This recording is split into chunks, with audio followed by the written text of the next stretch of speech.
Squirrel పేజెస్కి స్వాగతం. ఇక్కడ మీరు తెలుగు కథలు వినవచ్చు. కూర్చోండి, వినండి, మాతో కలిసి కథల ప్రపంచంలోకి చేరండి. ఆ రోజు నుండి వాణి సలహా పాటించాను. ప్రతిరోజు కన్నా ముందుగా లేచి నిత్యకృత్యాలు పూర్తి చేసుకుని నాన్నగారితో భోజనానికి కూర్చున్నాను. నా ముఖంలోని మార్పును గమనించి నాన్నగారు సంతోషపడ్డారు. ఏమ్మా, ఈరోజు త్వరగా లేచినట్లుందే? అవును నాన్నారు, రోజూ ఇలాగే లేస్తాను. సంతోషంగా నవ్వుతూ, ప్రేలుతూ హుషారుగా కూడా ఉన్నావు. ఏమిటమ్మా కారణం? నీ ముఖంలో ఈ సంతోషం చాలా కాలానికి చూస్తున్నాను. ఏం లేదు నాన్నారు. ఊరికే పని లేకుండా ప్రోద్ధస్థామానం పడుకోవడం. గదిలో ఒంటరిగా కూర్చుంటూ ఉండడం పిచ్చి పిచ్చి ఆలోచనలతో చీకాకు కలుగుతూ ఉంది. ఈరోజు నుండి మళ్ళీ హాస్పిటల్కు రావాలనుకుంటున్నాను. మీకు కూడా. నా మాట పూర్తీ కానివ్వకుండానే అందుకున్నారు నాన్నగారు. తప్పకుండా రా తల్లీ. ప్రసాదు వెళ్ళిపోయాడు. అతను వెళ్ళిన దగ్గర నుండి నీవు కూడా రావడం మానేశావు. ఒక్కడిని ఇబ్బంది పడుతున్నాను. నిన్ను ఇబ్బంది పెట్టడం ఇష్టం లేక ఈ విషయం నీతో చెప్పలేదు. ఇప్పుడు నీ అంతట నీవే వస్తానంటున్నావు. చాలా సంతోషం. త్వరగా తెములు. వెడదాం. భోజనాలు పూర్తీ చేశాము. నేను బట్టలు మార్చుకుని వచ్చేసరికి నాన్నగారు సిద్ధంగా ఉన్నారు. ఇద్దరమూ కారులో మా నర్సింగ్ హోంకు వెళ్ళాము. చాలామంది పేషెంట్లు అప్పటికే డాక్టరు కోసం ఎదురు చూస్తూ ఉన్నారు. ఇద్దరమూ ఎవరి రూములోకి వాళ్ళం వెళ్ళాము. ప్రసాదు ఉండగా జరిగిన ఏర్పాటు ఇది. నాన్నగారి రూములో ప్రసాదు నాన్నగారి సలహాలతో ప్రిస్క్రిప్షను వ్రాయడం. పేషెంట్లను ఎగ్జామిన్ చేస్తూ నాన్నగారికి రిపోర్టు చేయడం. మరొక గదిలో నేను ఆడవాళ్లను చూడడం. నాకు తోచని కేసును నాన్నగారి దగ్గరకు పంపించడం. కొంతకాలం ఈ విధంగా జరిగింది. తదుపరి నాన్నగారు బాధ్యతలన్నీ ప్రసాదు పై ఉంచారు. వారు రావడం కూడా మానేశారు. మేమిద్దరమే వస్తూ ఉండేవాళ్లం. నాకు అర్థం కాని కేసులనన్నింటినీ చురుకుగా తెలియచెపుతూ ఉండేవారు ప్రసాదు. Good morning doctor. ఒక్కొక్కరిని లోపలికి పంపించమంటారా? నా ఆలోచనలకు అంతరాయాన్ని కలిగించింది నర్స్ రాధ. రాధ నాకన్నా 1-2 సంవత్సరాలు చిన్న అయినా సహనం, చురుకుతనం, చొరవ ఈ సద్గుణాలన్నీ ఆమె సొత్తు. మార్నింగ్ రాధా. ఏమిటి విశేషాలు? ఏమున్నాయి? ప్రసాదుగారు వెళ్ళిపోయినప్పటి నుండి మీరు కూడా హాస్పిటల్కు రావడం మానివేశారు. వారు వెళ్ళడం, మీరు మానడం. నాన్నగారికి ఒత్తిడి ఎక్కువైంది. ఎంతో మంది పేషెంట్లు రావడం మానేశారు. ఆలస్యం జరుగుతూ ఉన్నందువల్ల ఒక్కరు ఎంతమందిని చూడగలరు? ఈరోజు మీరు మళ్ళీ రావడం మాకందరికీ ఎంతో సంతోషంగా ఉంది. మళ్ళీ హాస్పిటల్ ఎక్కువ మంది పేషెంట్లతో కళకళలాడుతుందని ఆశిస్తాను. సరే, ఒక్కొక్కరిని లోపలికి పంపించు. రోగులు వరుసగా రాసాగారు. వారిని పరీక్ష చేస్తూ ప్రిస్క్రిప్షన్ వ్రాయడంతో కాలమే తెలియలేదు నాకు. పేషెంట్లు పల్చబడ్డారు. ఒక్క క్షణం విశ్రాంతిగా కుర్చీలో వెనకకు వాలి కూర్చున్నాను. ఇంతలో ఒకమ్మాయి గాభరా పడుతూ లోపలికి వచ్చి నా కాళ్ళు పట్టుకుని భోరునా ఏడవసాగింది. ఆ అమ్మాయి వెనకనే రాధ కూడా వేగంగా లోపలికి వచ్చింది. లేమ్మా, సంగతేమిటో చెప్పు. భయపడకు, నేనున్నాగా. మెల్లిగా లేవనెత్తి ఎదురుగా కుర్చీలో కూర్చోబెట్టాను. ఏడుపు కొద్దిగా మానింది. ఎక్కిళ్ళు మాత్రం తగ్గలేదు. ఏడ్చి ఏడ్చి నీటితో చారలు కట్టి ఉన్నాయి కళ్ళు. వయసు సుమారు 12-13 మధ్యలో ఉంటుంది. యౌవనం ప్రారంభ దశలో ఉంది. ఎర్రని రంగు చింపిరి జుట్టు. మాసిన గుడ్డలు చూడడానికి అసహ్యంగా ఉన్నాయి. అయినా ఆ ముఖంలో మాత్రం కళ ఉట్టిపడుతూ ఉంది. చూడడానికి ముచ్చటగా ఉంది. ఆ అమ్మాయి ఏడ్పు తగ్గిపోయింది. భయం కూడా తగ్గిన సూచనలు కనిపించాయి. ఇక చెప్పమ్మా. ఏం జరిగింది? ఎందుకలా ఏడుస్తున్నావు? తప్పుకదూ? అలా ఎడ్వవచ్చా? ఏం చెయ్యమంటారు? అమ్మకేమో జబ్బు ఎక్కువైంది. నాన్నేమో పట్టించుకోడు. పైగా రాత్రిళ్ళు త్రాగి వచ్చి వండలేదని, తను రాగానే వడ్డించలేదని తంతాడు. ఈ మధ్య బొత్తిగా నీరసించిపోయింది అమ్మ. మంచం మీద నుండి కూడా సరిగా లేవలేకపోతూ ఉంది. నాన్న రాత్రి కూడా తాగి వచ్చాడు. నేను వంట చేశాను. భోజనానికి కూర్చున్నాడు. తింటూనే కంచం ఎత్తేశాడు. వంటకాలు బాగాలేవని నన్ను తిట్టాడు. అమ్మను మంచంపై నుండి లేపి కాలితో తన్నాడు. ఎటో వెళ్ళిపోయాడు. రాత్రి నుండి అమ్మ మాట్లాడడం లేదు. జ్వరం పేలిపోతూ ఉంది. మీరు రక్షించాలి. ఎక్కిళ్ళు పెడుతూ అంతవరకు చెప్పి మళ్ళీ కాళ్లమీద పడబోయిందా అమ్మాయి. ఆ అమ్మాయి ప్రయత్నాన్ని వారించాను. నాన్నగారితో చెప్పి రాధను వెంట తీసుకుని ఆ అమ్మాయి దారి చూపిస్తూ ఉండగా కారులో వెళ్ళాను. అక్కడ పరిస్థితి చూసిన తర్వాత నా మనసు ఎంతో బాధపడింది, జాలితో నిండిపోయింది. ఇల్లు మామూలుగా ఉంది. పెంకుటిల్లు, చాలా పాతది. గోడలకు సున్నం ఊడిపోయి మరకలుగా ఉంది. ఇంటి నిండా చెత్త చెదారము అంతా అపరిశుభ్రంగా ఉంది. ఒక గది. ఆ గది ప్రక్కగా ఇంకొక చిన్న గది. అది బహుశా వంటగది అయి ఉంటుంది. పొగచూరి బూజు వేళ్లాడుతూ ఉంది. పెద్ద గది మధ్యలో కుక్కి మంచంలో 30 ఏళ్లు దాటిన పడతి పడి ఉంది. ఆమెనే ఈ అమ్మాయి తల్లి అని ఊహించాను. దగ్గరకు పెళ్లి చూశాను. పరీక్ష చేశాను. జ్వరం తీవ్రంగా ఉంది. పైగా గర్భవతి కూడా. నీరసం వల్ల సరైన పోషణ లేక రక్తం తక్కువగా ఉంది. ఆ అమ్మాయి చెప్పినట్లుగా స్పృహ తప్పి పడిపోయి ఉంది. జాగ్రత్తగా పరీక్ష చేసి ఆ అమ్మాయి వైపు తిరిగి, అమ్మాయి, ఇటు చూడమ్మా, నీ పేరేమిటి? దీనంగా తలవంచుకుని గాభరా వల్ల బాధపడుతూ ఉన్న ఆ అమ్మాయిని ప్రశ్నించాను. నా పేరు లక్ష్మి. అమ్మ పేరు కమల. చూడమ్మా లక్ష్మి, మీ అమ్మకు ప్రాణభయమేమీ లేదు. ఈ పరిస్థితిలో మీ అమ్మను ఇక్కడ ఉంచడం మంచిది కాదు. ఆస్పత్రికి తీసుకువెడదాం. 1-2 రోజులలో నయమవుతుంది. ఏమంటావ్? సూటిగా నా కళ్లల్లోకి చూడలేక తల ఉంచుకుని మెల్లిగా డాక్టరుగారు, మేము పేదవాళ్లం. ఏమీ ఇవ్వలేము. మీకు ఆ మాట ఎలా చెప్పాలో తోచడం లేదు. పై మాటలంటూ ఆ అమ్మాయి తన దృష్టిని తల్లిపై ఉంచింది. తల్లి చేతికి ఉన్న జత బంగారు గాజులపై ఆ అమ్మాయి చూపు అకస్మాత్తుగా నిలిచింది. వెంటనే వాటిని ఆమె చేతి నుండి తీసి నా పాదాల ముందు ఉంచింది. వీటిని మించి మా వద్ద ఏమీ లేవు. ఇక మీరే దిక్కు, మా అమ్మను కాపాడండి. ఇక ఆ భారమంతా మీదే. ఇప్పుడవన్నీ ఎందుకమ్మా? ముందు అమ్మను ఆస్పత్రికి చేర్చుదాం. ఆ తర్వాత ఆ విషయాలన్నీ మాట్లాడుకుందాం. రాధా, నేను ఆ అమ్మాయి సహాయంతో కమలను కారులో చేర్చాను. హాస్పిటలు చేరిన తర్వాత స్ట్రెచర్ సహాయంతో ఆమెను బెడ్పై చేర్చాము. ఆలస్యం జరగకుండా ఆమెకు చేయవలసిన చికిత్స నాన్నగారి సహాయంతో జరిపి నా గదికి వచ్చాను. లక్ష్మి నన్ను అనుసరిస్తూ వచ్చి నేను కూర్చోగానే గాజుల జత తీసుకోమని చూపించింది. నీ దగ్గరే ఉంచమ్మా. వద్దండి. నా దగ్గర ఉండడం మంచిది కాదు. నాన్న చూస్తే గుంజుకుంటాడు. ఈ ఆపత్సమయంలో మాకు అవి తప్ప ఆస్కారం లేదు. దయచేసి మీ దగ్గరే ఉంచండి అని ఒక్క క్షణం ఆగి మళ్ళీ, అమ్మకు తప్పకుండా న్యాయమవుతుందంటారా? ఆ గాజులు నా చేతికిచ్చి బాధగా నన్ను చూస్తూ ప్రశ్నించింది.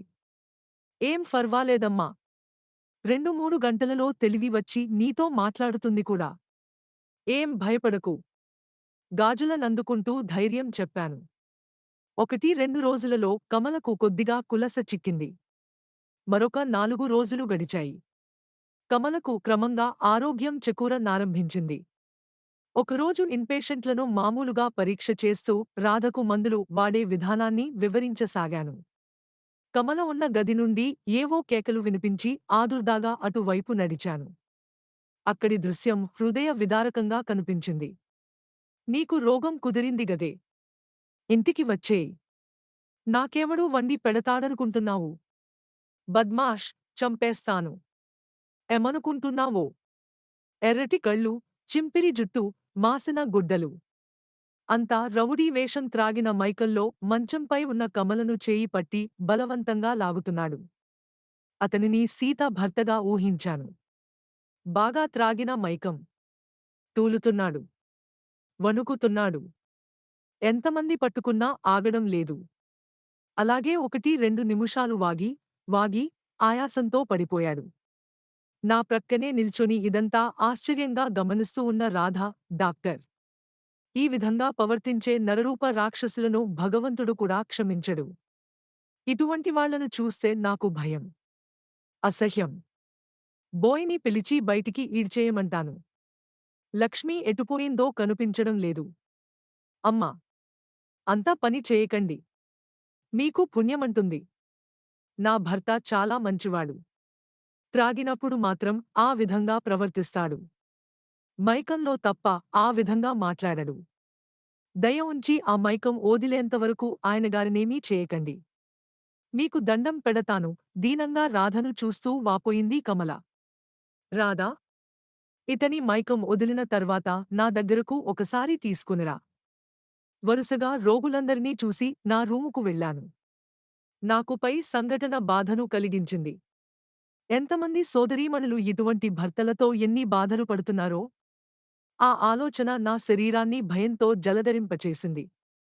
రోగులు రావడంతో నా ఆలోచనలు కట్టిపెట్టి వారిని పరీక్షిస్తూ మందులు వ్రాయడంలో ఆ పూట గడిచిపోయింది. హృదయ భారంతో నాన్నగారితో కలిసి భోజనానికి ఇంటికి వెళ్ళాను. ఒక అరగంట ముందుగానే నర్సింగ్ హోంకు బయలుదేరాను. సాయంత్రం 5 గంటలకే వస్తున్న నన్ను చూసి ఆశ్చర్యపడింది నర్సు రాధ. ఈరోజు ఇంత త్వరగా వచ్చారేం డాక్టర్? మరేం లేదు రాధా. కమల భర్తతో మాట్లాడాలని. మీరు వెళ్ళిన తర్వాత 3:30 ప్రాంతంలో మేలుకున్నాడా ప్రబుద్ధుడు. జరిగినదంతా భార్య ద్వారా విన్నాడు. బాధపడుతున్నాడు. మీతో మాట్లాడి క్షమాపణ కోరిగాని వెళ్ళనంటూ అలాగే మీకోసం ఎదురు చూస్తూ కూర్చున్నాడు. అలాగా. లోపలికి తీసుకురా. మాట్లాడుకుందాం. నా గదిలో ఎదురు చూస్తూ కూర్చున్నాను. రాధ అతనిని వెంట తీసుకువచ్చింది. నేలచూపు చూస్తూ వంచిన తల ఎత్తకుండా ఒక ప్రక్కగా నిలుచున్నాడతను.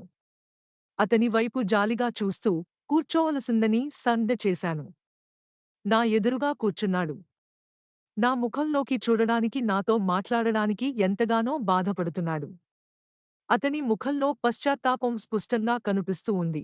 చూడండి, మీ పేరు. బాధ పడకండి. జరిగిందేదో జరిగిపోయింది. ఊరట కలిగించడంలో కన్నీరు కార్చాడు. డాక్టర్, నేను పాపిని. సంతోషసాగరంలో మునిగి తేలుతున్న నా సంసారాన్ని దుమఖ భాజనంగా మార్చుకున్నాడు. అందుకు కారణం? దుష్ట స్నేహం. మీరు నా కుటుంబానికి చేసిన మేలు ఈ జన్మలో మరిచిపోలేను. నన్ను క్షమించండి. ఇంతకు మీ పేరు చెప్పలేదు. మీరేం చేస్తూ ఉంటారు? నా పేరు కృష్ణ. నేను కలెక్టరు ఆఫీసులో క్లర్కుగా పనిచేస్తూ ఉండేవాడిని. నీతి నిజాయితీ ఉన్నవాడినని పేరు సంపాదించుకున్నాను. నా స్నేహితుడొకడు నాతో కాని పని ఒకటి చేయించాలని ప్రయత్నం చేశాడు. డబ్బాస చూపాడు. ఎన్నో విధాల ప్రయత్నించాడు. నా బంధువులతో చెప్పించి చూశాడు. అతడు అన్ని విధాల ప్రయత్నించినా నేను ఏమాత్రం లొంగలేదు. ఆ విధంగా కొంతకాలం జరిగిపోయింది. ఒకరోజు నేను ఆఫీసు నుండి బయటపడగానే నాకోసం కాచుకుని ఉండి 1 గంటసేపు వేధించాడు. ఆ రోజు నిష్కర్షగా చెప్పి వేశాను. నాతో ఆ పని జరగదని. మనిషి మారినట్టు కనిపించాడు. ఇంతకాలం నన్ను బాధపెట్టినందుకు క్షమార్పణ కోరాడు. ఈ విషయం మన స్నేహానికి ప్రతిబంధం కాగూడదని ప్రార్థించాడు. బ్రతిమాలాడు. అతని బారి నుండి తప్పించుకోవడానికి అతని మాటలన్నిటినీ సరేనని ఒప్పుకుంటూ అతని దగ్గర సెలవు తీసుకోవాలని ప్రయత్నించాను. సాధ్యపడలేదు. మెల్లిగా తీయటి కబుర్లతో నన్ను పొగుడుతూ హోటలుకు తీసుకువెళ్ళాడు. తనతో కలిసి టిఫిను చేస్తే తప్ప తనను క్షమించినట్లు కాదని బలవంతం చేశాడు. టిఫిను చేసిన తర్వాత డ్రింకుని చెబుతూ నాతో బ్రాందీ త్రాగించాడు. మొదటి గుక్క నన్ను ఉక్కిరిబిక్కిరి చేసింది. ఫర్వాలేదంటూ నాతో గ్లాసు పూర్తీ చేయించాడు. నా పతనం ప్రారంభమైంది. ఈ హోటలు టిఫిన్లు డ్రింకులు నాకు అలవాటు లేవు. వచ్చే జీతం కమల చేతికిచ్చి ఆమె ఇష్టప్రకారం నడుచుకుంటూ ఉండేవాడిని. ఆమె చాలా తెలివైనది. నాకెటువంటి లోటు రానిచ్చేది కాదు. అవసరం వచ్చినప్పుడు తను పస్తులుంటూ నాకు కడుపు నిండా భోజనం పెడుతూ ఉండేది. ఆ పరిస్థితుల్లో నాకు హోటలుకు వెళ్ళాలనే తలంపే కలిగేది కాదు. నాకు కావలసిన ఫలహారాలు తనే ఇంట్లో చేస్తూ హోటలు టిఫిన్లు ఆరోగ్యానికి భంగకరమని హెచ్చరిస్తూ ఉండేది కమల. నన్ను మించిన అదృష్టవంతుడు లేడని ఎంతో పొంగిపోతూ ఉండేవాడిని. పై కారణంగా నేను ఎప్పుడూ హోటలుకు వెళ్ళేవాడిని కాదు. అతనిని నమ్మాను. ఆ రోజు ఒక్క గ్లాసు తోటే వదిలాడు నన్ను. మరో రోజు, ఇంకో రోజు అలాగే నా పతనం కొనసాగింది. అతని పని పూర్తయింది. నేను నాశనమయ్యాను. ఈ దురభ్యాసం నాకు పూర్తిగా వంటబట్టి రాత్రింబవళ్లు మైకల్లో ఉండసాగాను. తత్ఫలితంగా నా ఉద్యోగం పోయింది. పర్యవసానం మీరిప్పుడు చూస్తూనే ఉన్నారు. కమల ఆరోగ్యాన్ని లెక్కచేసేవాణ్ణి కాదు. ఇష్టం వచ్చినట్లు ప్రవర్తించేవాణ్ణి, ఆమెను ఈ స్థితికి దిగజార్చిన దుర్మార్గుడను నేనే. మత్తు వదలగానే మరెప్పుడూ త్రాగకూడదని అనుకుంటూ ఉంటాను. కాని ఆ నిర్ణయం ఎంతోసేపు నిలవదు. మళ్ళీ మామూలే. నా హృదయం ఎంత దుర్బలమైనందుకు ఎంతగానో వాపోతున్నాను డాక్టర్. నేనేం చేయాలో నాకర్థం కావడం లేదు. నన్ను మన్నించండి. మీరు నా కుటుంబాన్ని ఆదుకున్నారు. మీకు ఎన్నో విధాల రుణపడ్డాను. రుణం తీర్చుకోలేను. బాధతో తలవాల్చి కుర్చీలో కూర్చున్నాడు రామం. ఆ కథ విన్న నా హృదయం తల్లడిల్లింది. ఎటువంటి సంస్కారం, ఎలా మారింది? దుష్ట స్నేహం వల్ల ఈ పరిస్థితి. క్షణం ఆలోచించాను. మెరుపులాంటి ఆలోచన నా మదిలో మెదిలింది. ఇతను చూస్తే సహృదయుడిలా ఉన్నాను, ప్రయత్నిస్తాను. మిస్టర్ కృష్ణ, మీరు ఈ అలవాటు మానలేరా? లేదు డాక్టర్. ఎంతగానో ప్రయత్నించాను. సాధ్యపడడం లేదు. ఏం చేయమంటారు? అతని ముఖంలో పశ్చాత్తాపం ఉట్టిపడుతూ ఉంది. మిస్టర్, మీ త్రాగుడు మానడానికి మీకు ప్రతిరోజూ మందిస్తాను, తీసుకుంటారా? నిజంగానా డాక్టర్? నేనెప్పుడూ వినలేదు. ఆ విషయం తెలుసుంటే ఏనాడో ఆ మందు తీసుకునే వాడిని, దయచేసి ఆ మందు ఇప్పించండి. అలాగే. రాధతో అటు ప్రక్కగా వెళ్లి ఒక సీసాలో మిక్చర్ కార్మేటివ్ తీసుకువచ్చాను. సీసా అతనికి ఇస్తూ, చూడండి. ఇది మీ అలవాటుకు మందు. కానీ మీ దృఢ నిర్ణయం కూడా చాలా ముఖ్యం. రోజుకు 3 సార్లు ఈ మందు త్రాగండి. ఒక్క 10 రోజులు త్రాగితే చాలు. మీ రుణం ఎన్ని జన్మలకైనా తీర్చుకోలేను డాక్టర్. వస్తాను. అతను వెళ్ళిపోయాడు. కమలకు పూర్తిగా ఆరోగ్యం చేకూరింది. లేచి తిరగగలుగుతూ ఉంది. లక్ష్మి ఆనందానికి అవధుల్లేవు. కృష్ణ పూర్తిగా మారిపోయాడు. కమలను అడ్మిట్ చేసి నెల రోజులైంది. రేపు ఆమెను పంపించేస్తాను. కృష్ణకు నా మందు బాగా పనిచేసింది. మందు త్రాగుతున్నాననే ధైర్యంతో త్రాగుడు మానాడు కృష్ణ. నిజానికది త్రాగుడు మాన్పే మందు కానే కాదు. అతని దృఢ విశ్వాసమే కారణం అతని మార్పుకు. క్రితం రోజు వచ్చాడు. త్రాగుడు మానివేసినట్లు, నేనిచ్చిన మందు బాగా పనిచేసినట్లు చెప్పాడు. కృతజ్ఞత నన్ను పొగిడాడు. అతనిని అభినందించాను. వానితో చెప్పి వాళ్ళ ఫరంలో ఉద్యోగం ఇప్పించాను. నూతన జీవితం ప్రారంభించవలసిందిగా హితబోధ చేశాను. ఆనంద భాష్పాలు రాల్చాడు. కృతజ్ఞత నిండిన చూపులతో నాకు థాంక్స్ చెప్పి వెళ్ళిపోయాడు. కమల ఆ రోజే ఇంటికి వెళ్ళిపోతుంది. నాతో చెప్పి వెళ్ళాలని కమల, లక్ష్మి నా గదికి వచ్చారు. వారి ముఖాలలో ఉన్న ఆ తృప్తి, ఆ ఆనందం నన్ను ఆనంద పరవశురాలను చేశాయి. డాక్టర్, మీరు దేవతలు. దయతో నా సంసారం నిలబెట్టారు. కాళ్లపై పడబోతున్న ఆమెను ఆ ప్రయత్నం నుండి విరమింపజేసి కుర్చీలో కూర్చుండబెట్టాను. చూడమ్మా, ఇందులో నేను చేసిందేమీ లేదు. డాక్టరుగా నా విధిని నేను నిర్వర్తించాను. అంతే. నీ అదృష్టం బాగుంది, నీ సంసారం బాగుపడింది అని లక్ష్మీ వైపు చూస్తూ, లక్ష్మీ, ఇవిగో అమ్మ గాజులు. అమ్మను జాగ్రత్తగా తీసుకువెళ్ళు అన్నాను. నన్ను కృతజ్ఞత నిండిన చూపులతో చూస్తూ వెళ్ళిపోయారిద్దరూ. వారటు వెళ్ళగానే నాన్నగారు నన్ను పిలుస్తూ ఉన్నట్లు రాధ చెప్పింది. వారి గదికి వెళ్ళాను. నన్ను చూడగానే జరిగిన సంగతంతా రాధ చెప్పిందమ్మా. చాలా సంతోషం. ప్రసాదు కూడా ఇటువంటి మంచి పనులు ఎన్నో చేశాడు. నీవు కూడా ఈ విషయంలో అతనికి ఏమాత్రం తీసిపోవని రుజువు చేసుకున్నావు. ఈరోజు నాకు చాలా ఆనందంగా ఉంది. ఇక ఇంటికి వెడదాం, పొద్దుపోయింది. అలాగే నాన్నారు. పదండి వెడదాం. ప్రసాదును గుర్తుచేయడంతో నా మనసులో తీయని ఊహలు నిండిపోయాయి. ఆ ఊహలను గుండెలలో భద్రపరుచుకుంటూ నాన్నగారి ననుసరించి కారెక్కాను.